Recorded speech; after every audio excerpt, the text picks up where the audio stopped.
আচ্ছা, আপনাদের মনে ইচ্ছা আছে না ভারত কাকে বাংলাদেশে ক্ষমতায় দেখতে চায়? আমি আজ দেখামো ভারত কাক ক্ষমতার দেখতে চায়। কোন ষড়যন্ত্র তত্ত্ব না, একেবারে ফ্যাক্ট দিয়ে দেখামো ইন্ডিয়া কাক ক্ষমতার দেখতে চায়। তাহলে আমগারে কোনটি দেখা লাগবি? যে দেখা লাগবি ইন্ডিয়া মিডিয়ায়, ইন্ডিয়ান বুদ্ধিজীবীদের কথায়, ইন্ডিয়ান পলিটিশিয়ানদের কথায়, তাদের ডিপ্লোম্যাটিক ভাষায়, আর দেখা লাগবি আন্তর্জাতিক থিঙ্ক ট্যাঙ্কের নিরপেক্ষ বক্তব্যে। আসেন দেখি ইন্ডিয়ান মিডিয়া থিঙ্ক ট্যাঙ্ক কি করছে। থিঙ্ক ট্যাঙ্কি শুনলে আমার আবার গুয়ের ট্যাঙ্কের কথা মনে হয়ে যায়। যাই হোক, আসেন দেখি। প্রথমে দেখি টিভিএস এর একটা স্টোরি। মোটামুটি সবকিছু একসাথে করার চেষ্টা করেছে তারেক রহমানের দেশে আসা নিয়ে ইন্ডিয়ান মিডিয়ান নিউজ গুলো। টাইটেল দিছে Tarek Rahman home coming, a view from India. Tarek রহমানের দেশে ফেরা ভারতের দৃষ্টিতে। তারা বলতেছে এটা potentially game changing political moment, মানে রাজনীতির গতিপথ বদলাই দিতে পারে এমন মুহূর্ত।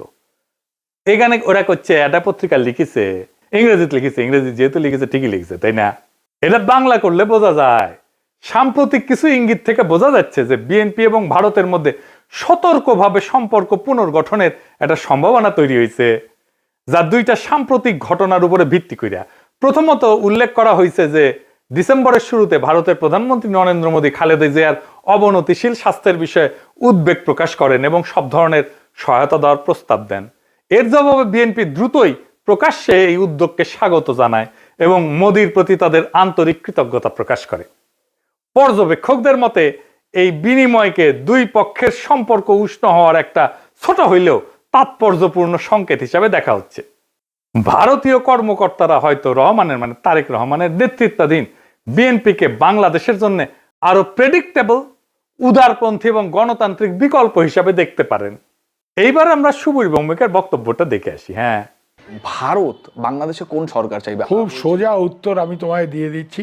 Awami League is not in election, next best option is BNP, obviously not জামাত।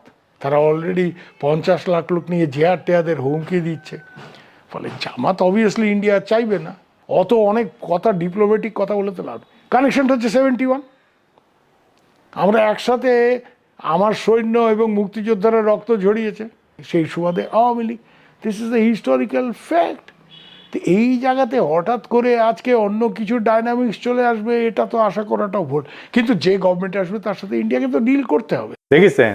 এবার আরেকটা স্টোরি দেখি। ঢাকার রাজনীতি শেখ হাসিনার বাইরে সরে যাওয়ায় ভারত হাত বাড়াচ্ছে বাংলাদেশ জাতীয়তাবাদী দলের দিকে। এখানে বলা হয়েছে মোদী যে খালেদা জিয়ার স্বাস্থ্যের খোঁজ নিচ্ছে, সেটা হইতেছে সিগন্যাল যে বিএনপির সাথে এনগেজ হইতেছে ইন্ডিয়া হাই লেভেলে। বুঝে চাও? ডেকান হেরাল্ডে কয়া হইতেছে বাংলাদেশে শেখ হাসিনার বিকল্প হিসাবে তারেক রহমানের বিএনপির দিকে ঝোঁকের ইঙ্গিত দিচ্ছে ভারত। তো এই যে সম্পর্ক, এটা অনেক আগে থেকে শুরু হয়েছিল। এইটা ইন্ডিয়ান ফরেন মিনিস্ট্রির ব্রিফিং এ এটা প্রশ্ন ওঠে, একজন জার্নালিস্ট এটা প্রশ্ন করে।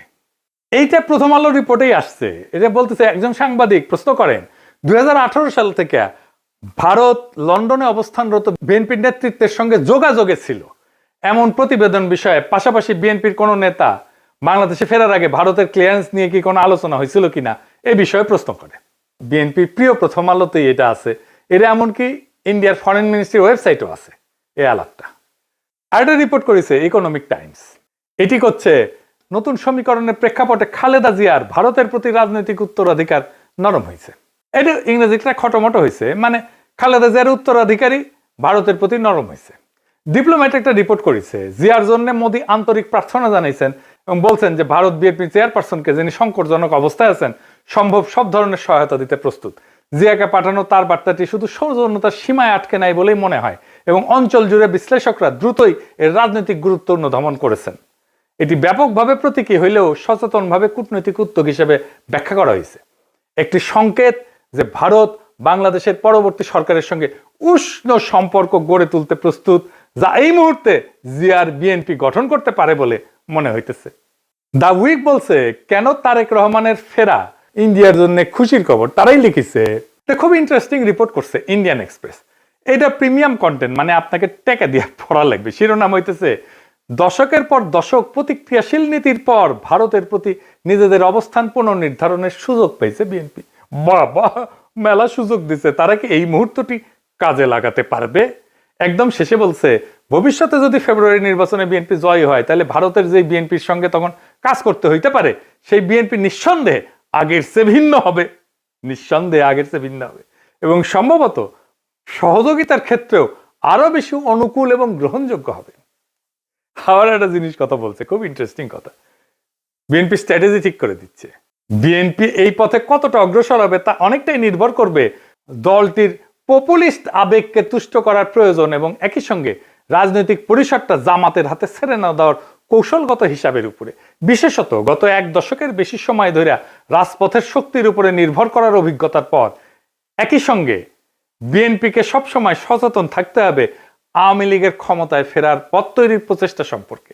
শেষ পর্যন্ত ইতিহাস বলে দেয় যদি বিএনপি 15 বছর ধরে প্রায় গোপন অবস্থায় থেকে নেতৃত্বের একটা বড় অংশ নির্বাসনে বা গৃহবন্দী থাকা সত্ত্বেও আবার জাতীয় রাজনীতির কেন্দ্রমঞ্চে ফিরে আসতে পারে, তবে আওয়ামী লীগও ঠিক তেমনটাই করতে সক্ষম। মানে বলে দিতেছে মনে রেখো আওয়ামী লীগ আবার ফিরে আসতে পারে।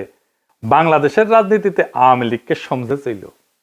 এইবার দেখি ইন্ডিয়ানদের বিদেশি পোর্টালে কি বলছে বিএনপি নিয়ে। ইউরেশিয়া বলতেছে, ইংরেজির যেহেতু কয়েছে ঠিকই কয়েছে তাই না, ভারত এবং বিএনপি উভয় উগ্র ইসলামপন্থী জামাত ইসলামীকে দূরে রাখার বিষয়ে আগ্রহী। এর লক্ষ্য হইল ভারত বাংলাদেশের সাথে ক্ষতিগ্রস্ত সম্পর্ক পুনর্গঠন করা এবং নিষিদ্ধ আওয়ামী লীগের রাজনৈতিক বৈধতা পুনঃপ্রতিষ্ঠার জন্য একটা সুযোগ সৃষ্টি করা। বুঝতে চাও, মানে আওয়ামী লীগকে আবার ফিরে আনার সুযোগ সৃষ্টি করার জন্য বিএনপির সাথে কাজ করবে ইন্ডিয়া।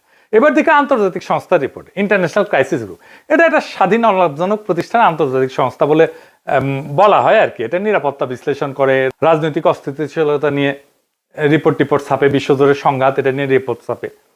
তারা গবেষণাও করে, মাঠ পর্যায়ে তথ্য, কূটনৈতিক নেটওয়ার্ক এবং বিভিন্ন দেশের রাজনৈতিক পরিস্থিতি নিয়ে রিপোর্ট প্রকাশ করে।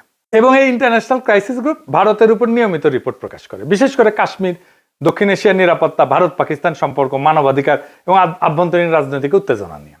এরা লিখিচ্ছে এটিও মনে হয় যে বাংলাদেশের রাজনৈতিক শক্তিগুলোর মধ্যে এই দলটি ভারতীয় স্বার্থ এবং উদ্বেগকে সম্মান জানাতে সবচেয়ে বেশি আগ্রহী ও গ্রহণযোগ্য অবস্থানে রয়েছে। অতীতে দলটিকে প্রায় ভারত বিরোধী হিসেবে দেখা হইলেও সাম্প্রতিক সময়ে তারা নিজেদের অবস্থান সংযত করার উদ্যোগ নিছে, জামাতে ইসলামের সঙ্গে দূরত্ব সৃষ্টি করছে এবং আওয়ামী লীগ যে ধর্মনিরপেক্ষ রাজনৈতিক পরিসরটি আগে দখলে রেখেছিল তার একটি অংশ দখলের দিকে অগ্রসর হয়েছে। বুঝছাও? আচ্ছা, এইবার আসেন বাংলাদেশের ভিতরে ইন্ডিয়ান ইন্টারেস্ট কি বলে সেটা দেখি। বাংলাদেশে কারা ভারতের স্বার্থ রক্ষাকারী? বাংলাদেশের দুইটা পত্রিকা মূলত ভারতের স্বার্থ রক্ষাকারী, বন্দের আলো আর দিল্লি স্টার। এরা এখন তো বিএনপির ক্ষমতা আসার কথা বলতেছে, বিএনপির গুণগান এমন ভাবে গাইতেছে যে মনে হইতেছে এটার মালিক এখন বিএনপি। এরা যাকে ক্ষমতায় দেখতে চাইবে মনে রাখবেন ইন্ডিয়া তাদের ক্ষমতায় দেখতে চাইতেছে। আপনারা দেখবেন প্রথম আলো, দিল্লি স্টার ক্রমাগত বিএনপির নেতাদের, বুদ্ধিজীবীদের লেখা ছাপতেছে। আপনি দেখতে থাকবেন এরপরে শুরু হবে যারা এতদিন আওয়ামী লীগের পক্ষে লিখতো, সোহরাব হোসেন, টোহরাব হোসেন ইত্যাদি। মিজানুর রহমান তো মারা গেছে, সে থাকলে আর সেও লেখা শুরু করতো। তারা প্রথম আলোতে বিএনপির পক্ষে লিখতো। তাই প্রথম আলো, দিল্লি স্টার ভারতের রাজনৈতিক অবস্থানের এটা লিটমাস টেস্ট। জানো তো লিটমাস টেস্ট এটা কেমিস্ট্রির কথা, ক্ষার আর অম্ল চেনে আর কি, এটা কাগজ দিয়া। তাহলে এখন মনে হইতেছে প্রথম আলো, দিল্লি স্টার বাংলাদেশে থাকাই উচিত। এত সহজে ইন্ডিয়ার অন্দর মহলের খবর আমরা কিভাবে পাবো? ওদের কাছ থেকে যেটা পাবো সেটাই বুঝে নেবো এটা ইন্ডিয়ান খবর। আপনি দেখেন 2025 নিয়ে একটা ছবি আঁকছে প্রথম আলো, এর মধ্যে প্রথম আলো, দিল্লি স্টারে আগুন নিয়ে তো কান্নাকাটি আছে, কিন্তু সবচেয়ে উজ্জ্বল ছবিটা তারেক রহমানের। উনি ভার্চুয়াল থেকে রিয়েল হইতেছেন আর যাইতেছেন উড়িয়া ভোটের বাক্সের দিকে। পিছে তারেক রহমানের বিড়ালের ছবিও আছে। প্রফেসর ইউনূসের পাশে গরিলা দুর্মুষ পেটা করিচ্ছে, কিন্তু হাসিনার ছবিটা দাদির মতো নির্মল, কত ভালো মানুষ। এই যে প্রথম আলো, ডেইলি স্টার, এইটা যে আওয়ামী বাকশালী ইন্ডিয়ান অ্যাসেট, কোনো সন্দেহ আছে এখন? এর মধ্যে খালেদা জিয়ার প্রতি সম্মান জানাইতে ঢাকা এসেছিলেন ইন্ডিয়ার পররাষ্ট্রমন্ত্রী জয়শঙ্কর। সে অন্তর্বর্তীকালীন সরকার এবং বিএনপির কয়েকজন শীর্ষ ব্যক্তির সাথে কথা বলছেন। কি ছিল তার চাওয়া? 1 নাম্বার, দুই দেশের সম্পর্কের মধ্যে যে উত্তেজনা সৃষ্টি হয়েছে তা হ্রাস করতে হবে। 2 নাম্বার, আসন্ন জাতীয় সংসদ নির্বাচনে আওয়ামী লীগকে অংশগ্রহণের সুযোগ দিতে হবে। কি আবদার!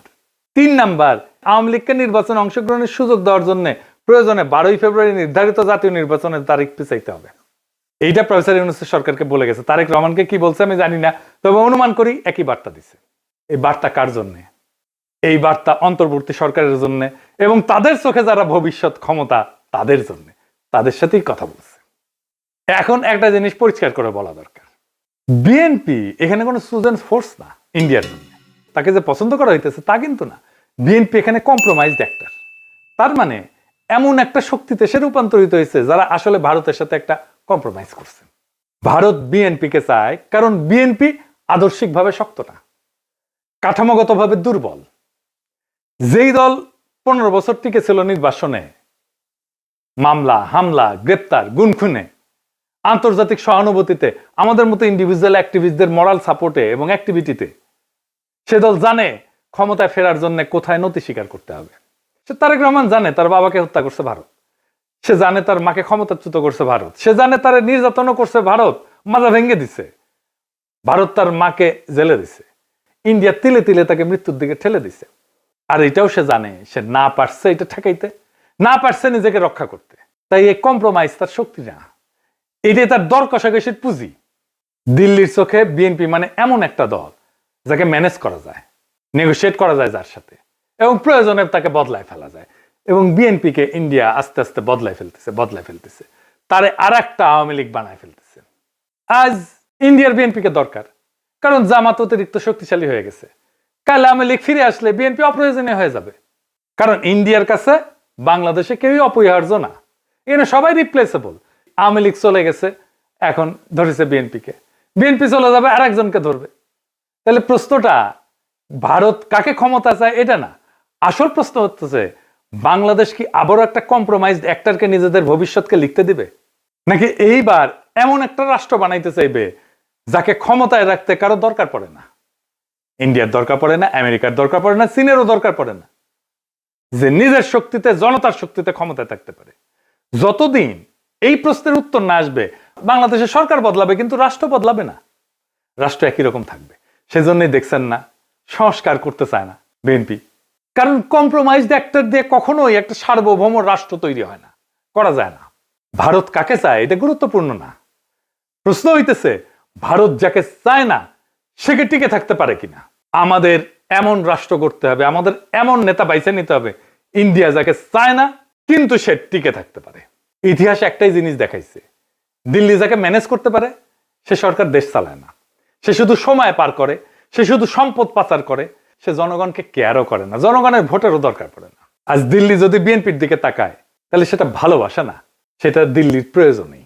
কাল প্রয়োজন বদলাইলে ইন্ডিয়ান ন্যারেটিভ বদলাবে, ইন্ডিয়ার পার্টনার বদলাবে, ইন্ডিয়ার ভালোবাসাও বদলাবে, মানুষ বদলাবে না। তাই আজকে সিদ্ধান্ত বিএনপির না, আওয়ামী লীগের না, ইন্ডিয়ার না, আজকে সিদ্ধান্ত বাংলাদেশের। আপনি কি এমন একটা রাষ্ট্র চান যে এইখানে সরকার ঢাকায় কিন্তু সেই সরকারের সার্ভাইভাল দিল্লিতে, নাকি এমন একটা রাষ্ট্র চান যাতে টিকায় রাখতে কারো প্রয়োজন পড়ে না সাহায্যের? এই প্রশ্নের উত্তর না পাওয়া পর্যন্ত বাংলাদেশে কোনো পরিবর্তন হবে না, শুধু ম্যানেজমেন্ট বদলাবে। আগামী নির্বাচন এই ম্যানেজমেন্ট বদলানোর নির্বাচন না, এটা আসল পরিবর্তনের নির্বাচন, ইন্ডিয়ার বলয় থেকে বাইর হওয়ার নির্বাচন। সেই নির্বাচনে বিজয়ের লক্ষ্যে আগান। আমাদের বর্ষা বিপ্লবের অসমাপ্ত কর্তব্য সম্পাদন করতে হবে এবং আমরা এমন কাউকে ক্ষমতায় বসাবো না যাদেরকে ইন্ডিয়া পছন্দ করে, যাদেরকে প্রথম আলো পছন্দ করে, যাদেরকে দিল্লি স্টার পছন্দ করে। আমরা এমন কাউকে ক্ষমতায় আসবো যারা প্রথম আলো, দিল্লি স্টার, ইন্ডিয়া সবার চোখে চোখ রেখে বাংলাদেশের মানুষের স্বার্থে লড়াই করতে পারবে। ইনকিলাব জিন্দাবাদ।